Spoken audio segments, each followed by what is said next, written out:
Capítulo 5. Me convertí en el príncipe heredero del Imperio Mexicano. Confiscación. Esto es absurdo. Los diputados republicanos tenían expresiones de desconcierto.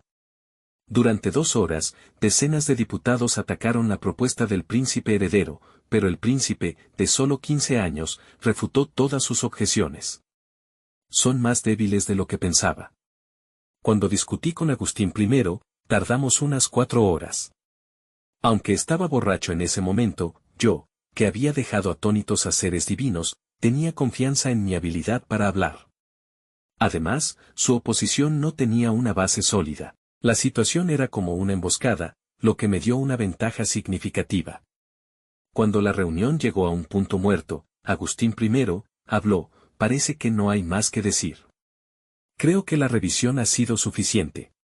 Los diputados conservadores, que habían estado observando la situación, asintieron fríamente. Sí, es cierto. No perdamos más tiempo y procedamos a la votación. Sí, es cierto. Ya basta de interferencias sin fundamento. HMPH.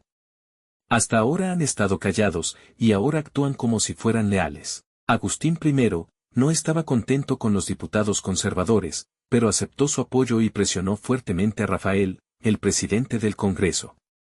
Rafael Manino, presidente del Congreso. Proceda con la votación de inmediato. Si continúa buscando defectos innecesarios e ignorando los deseos del pueblo, no tendré más remedio que sospechar de sus intenciones.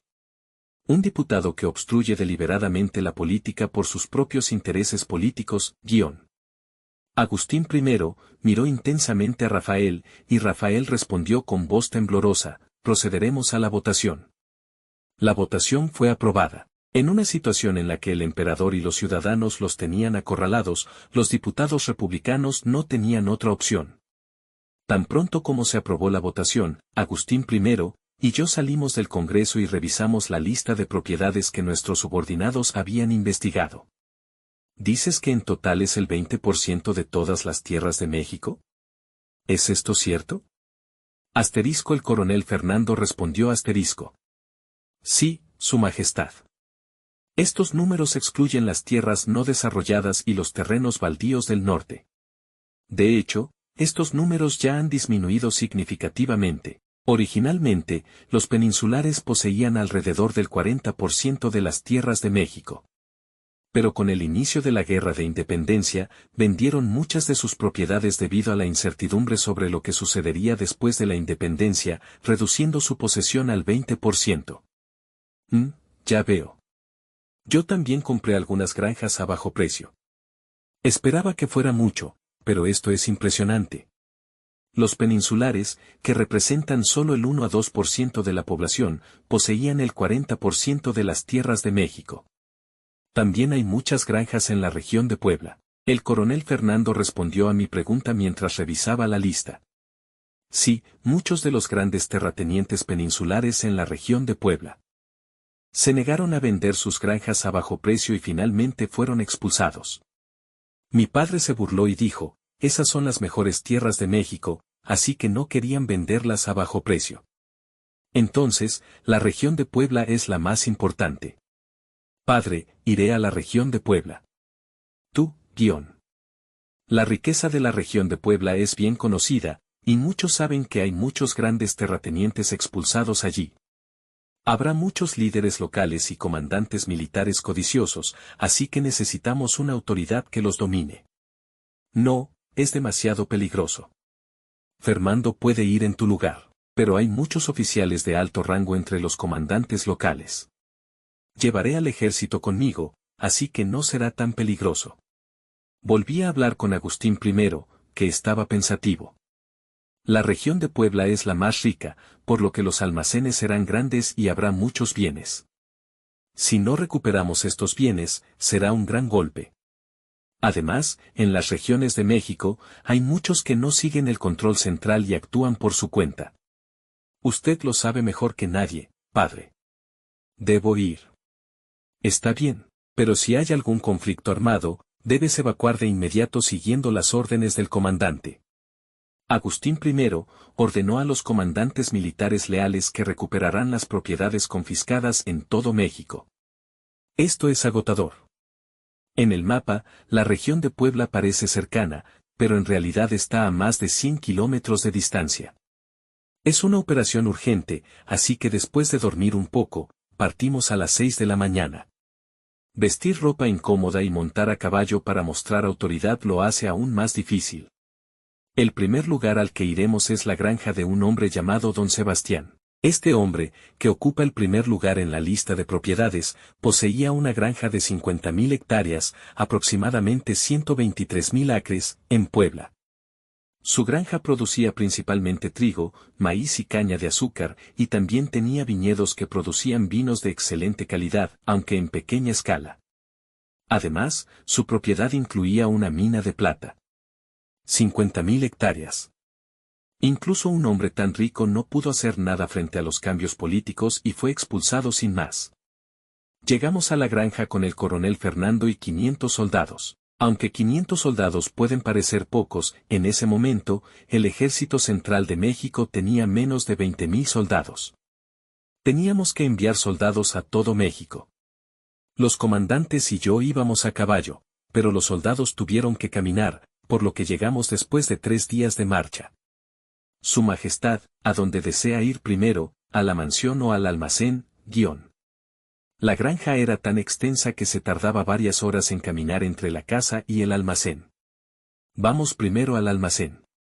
Allí debería haber más carros. Después de 2 horas más de camino, llegaron al área del almacén. La inquietante premonición sobre la identidad de los extraños que habían visto a lo lejos se confirmó. Es el ejército. Como dijo el coronel, a lo lejos se veían soldados vestidos de uniforme moviéndose afanosamente. Maldición. Tenemos que movernos rápido. A partir de ahora, marcha forzada, ¿Qué clase de ladrón es este? Intentar robar la parte más jugosa sin esfuerzo, tiene agallas. A medida que se acercaban, el otro lado también pareció notar su aproximación y se alineó en formación. En medio del enfrentamiento entre los dos ejércitos, el comandante del otro bando gritó primero. ¿Quién es el oficial que ha traído al ejército?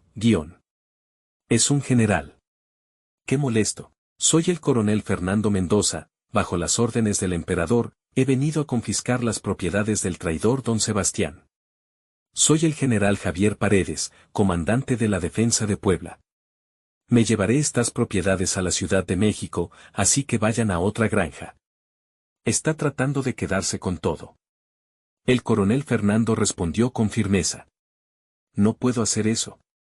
Debo cumplir con la orden del emperador de confiscar las propiedades de esta granja. Ya te dije que yo me encargaré de esa orden. Entrégame la orden y vete a otro lugar, coronel. Me niego. ¿Te niegas? Esto es una orden. ¿Te atreves a desobedecer a un superior? Es hora de que intervenga. Me adelanté y dije, desarmen inmediatamente y sigan las órdenes del coronel Fernando. El general Javier frunció el ceño y dijo. ¿Quién eres tú? Soy Agustín Jerónimo Iturbide. El hijo mayor del emperador y su representante. Asterisco grité para que los soldados detrás de mí escucharan y se inquietaran asterisco. El rostro del general Javier cambió rápidamente y dijo con los dientes apretados, incluso el príncipe heredero no puede interferir en la autoridad militar, Esto no es una cuestión de autoridad, general. Has traído al ejército aquí sin una orden oficial y has intentado robar las propiedades de esta granja. Esto es un crimen. Desarmen inmediatamente, Insolente mocoso. El general Javier me miró fijamente después de decir eso. Los soldados de ambos lados estaban en una situación de alta tensión, al borde del conflicto.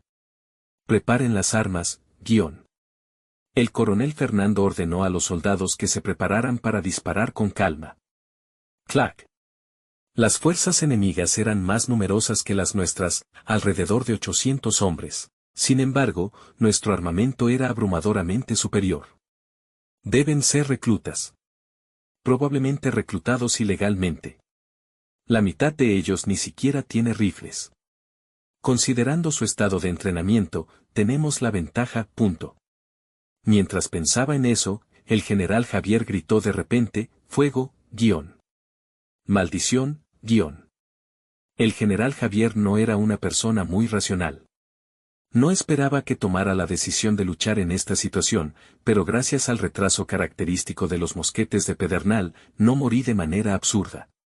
Me bajé rápidamente del caballo y me puse a cubierto detrás de un carro. Casi muero una semana después de poseer este cuerpo. ¡Van! ¡Disparen! Su Alteza, retírese a la retaguardia. Teniente Manuel. Lleve a Su Alteza a la retaguardia, Nuestras fuerzas también comenzaron a disparar y el coronel Fernando me movió a la retaguardia. Disculpe, Su Alteza. Sentí que alguien llamado teniente me agarraba del brazo y me arrastraba, ratatatata. Puede que piensen que pueden ganar por su número, pero no sé cómo planean manejar las consecuencias. No tienen ningún plan, A primera vista, la situación no parecía mala, pero tampoco estábamos ganando de manera abrumadora. Aunque nuestro armamento era mejor, no teníamos rifles automáticos ni ametralladoras, así que no podíamos barrer al enemigo en un instante. Ratatatata. Si seguimos así, ambos bandos sufrirán grandes pérdidas. ¿Qué hago, Había prometido no participar en la batalla, pero tenía que hacer algo. Si seguíamos, así, habría un número catastrófico de bajas. Es cierto, el cañón. Trajimos 2 cañones. Agustini había dicho que los trajéramos por si acaso. Estaban en la retaguardia. Busqué rápidamente los cañones. Eran cañones de bronce con ruedas. La pólvora y los proyectiles estaban en el carro justo delante. ¿Pero qué hago con esto, Mientras pensaba en cómo dispararlo, alguien se acercó. Estaba buscando el cañón, pero Su Alteza lo encontró primero. No soy el único que pensó en el cañón, así que es un alivio. Si hubiera tardado un poco más, me habría decepcionado. ¿Sabe cómo disparar esto, Sí. La persona que encontró el cañón era el teniente Manuel, quien me había llevado a la retaguardia y luego desapareció. Él y los soldados que trajo comenzaron a mover el cañón y prepararlo, y yo también ayudé. Este cuerpo estaba bien alimentado y había crecido fuerte, así que tenía bastante fuerza. Para asegurar un ángulo adecuado para disparar el cañón, lo movimos a una posición elevada, y pude ver la situación. Ya había decenas de bajas en ambos lados. El teniente Manuel comenzó rápidamente los preparativos para disparar. Carguen, Cargando, Espera. Teniente Manuel. ¿Cuál es el alcance de este cañón? Puede llegar hasta el comandante enemigo en la retaguardia, Los comandantes enemigos estaban de pie, sin cubrirse, dirigiendo a sus tropas con valentía. Sí. La batalla comenzó a una distancia relativamente corta, así que el alcance es más que suficiente. Entonces, apuntemos a los comandantes en lugar de a los soldados. Podríamos fallar. Según usted, la distancia es bastante corta, ¿verdad? No creo que la precisión disminuya mucho, así que disparemos con cuidado. Disparemos una vez y, si fallamos, inmediatamente apuntaremos a los soldados. No habrá una gran pérdida. Sí, entendido, Su Alteza. El teniente, siguiendo mi sugerencia de disparar una vez con cuidado, despejó a los soldados y, sudando frío, apuntó el cañón él mismo. ¿Preparados, El teniente Manuel, habiendo terminado los preparativos, dio la orden de disparar. ¿Preparados, Fuego, Fuego, Boom. El proyectil disparado con un estruendo voló hacia el mando enemigo. Parecía que el mando enemigo, ocupado dirigiendo la batalla, acababa de darse cuenta de la existencia del cañón y se sorprendió visiblemente. Oh, el ángulo es bueno. Oh, A. General, Maldición, Boom. Los oficiales, al ver al comandante en jefe, el general Javier, convertirse en un montón de carne al recibir el proyectil en el pecho, se rindieron de inmediato. Aunque solo eran 2 cañones, su presencia fue suficiente para cambiar completamente el curso de la batalla, que hasta entonces había estado bastante equilibrada. No querían morir en una batalla sin esperanza. Los oficiales enemigos fueron capturados y los soldados fueron tratados y luego movilizados para la confiscación de bienes. Nuestros soldados sufrieron 30 muertos y 70 heridos, mientras que el enemigo tuvo 90 muertos y 140 heridos. Planeaba dar parte de los bienes confiscados a las familias de los fallecidos, después de consultarlo con mi padre. Aunque tenemos más de 1000 hombres, no es suficiente. Subestimé la producción de esta área. También faltaban carros y caballos. Aunque los soldados estaban fabricando carros en el acto, faltaban caballos, así que los soldados tendrían que tirar de los carros. La velocidad de movimiento será extremadamente lenta. Tendré que abandonar la idea de llevarlo todo de una vez.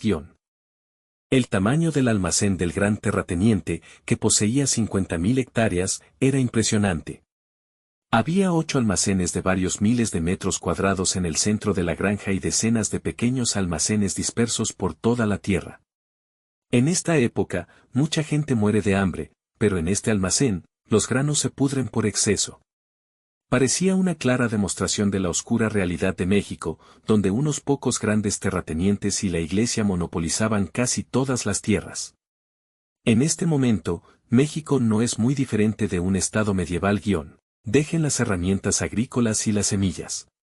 Las granjas serán administradas por el gobierno. Sí. El almacén de don Sebastián estaba lleno principalmente de granos, y había una gran cantidad de plata extraída de las minas y vino. Solo esto ya era un gran éxito, pero lo más impresionante fue la mansión. Parece que lo expulsaron apresuradamente. Sí, eso parece. En la mansión no se veían joyas ni oro, pero había una cantidad interminable de artículos de plata, monedas, escrituras de propiedad, diversos contratos, muebles lujosos, libros, vino, armas, obras de arte, carruajes y carros. Le dije al coronel Fernando por si acaso, por favor, controle bien a los soldados. Les daré una recompensa, pero dígales que no toquen nada. No se preocupe, Su Alteza. Cuando regresemos a la capital, les quitaré los uniformes y los revisaré a fondo para que no puedan llevarse nada. Los oficiales son un poco preocupantes, pero yo mismo los controlaré rigurosamente. ¿Entendido? Pasemos 3 días más organizando y luego vayamos a la Ciudad de México para traer más personal. A diferencia del general Javier, que se lanzó sin pensar y fue aplastado, ahora entiendo por qué Agustín I lo valora tanto. Yo también dirigí la operación de recuperación de bienes durante 3 días sin descanso. Bueno, es hora de regresar a la capital con nuestros productos. Hasta aquí el 5º capítulo de Me convertí en el príncipe heredero del Imperio Mexicano. Si el video te ha gustado, por favor suscríbete, comenta qué otra historia quieres que traigamos al canal. Activa la campana para que YouTube te notifique cuando subamos el próximo video. Tengan un excelente y bendecido día.